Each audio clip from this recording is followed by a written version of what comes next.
President Biden expected to speak. Well, he's already spoken, actually. He already had his news conference. He's going to be headed back on the Boeing 747. In fact, one of his first few trips on Air Force One. I think he's only taken 2, in fact, since he became president. And bringing, of course, with him one of his favorite representatives, his wife, Dr. Jill Biden, First Lady Dr. Jill Biden.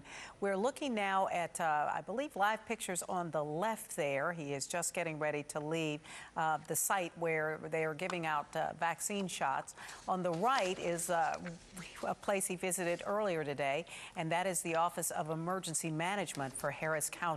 You can see there in really right next to him, the governor, Governor Abbott. And I believe the gentleman in front of us with his back to us is the head of emergency management for the state. And they spoke with Judge Lina Hidalgo, County Judge Lina Hidalgo, about recovery from the storm. And in the meantime, Dr. Jill Biden also joining volunteers at the Houston Food Bank. Yeah, we're going to hear from Erica Simon about that in just about 2 minutes.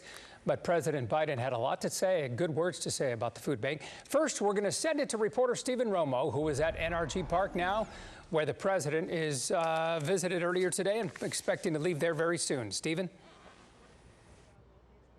Yeah, Art and Melanie, as you mentioned, this obviously not President Biden's first time visiting Houston. It is his first time as president. He talked, though, about his son being treated for cancer and making trips here for that. Also, we know in 2018, for the Bush funeral, he visited as well. In his tour of the area, we heard from County Judge Lina Hidalgo talking about the empathy he had whenever he was talking to people at the food bank. And then here, the other focus, the vaccine site. He was talking about the vaccine, the promise that he's made to have 100 million doses given out in his first 100 days. We've just crossed the 50 million mark, a little more than 35 days he's had in office now.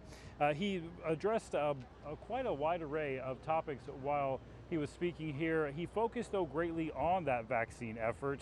We were told that he didn't stay very long when he was in the area where the vaccines are administered because he didn't want to interrupt the process. But here's what he had to say about that promise.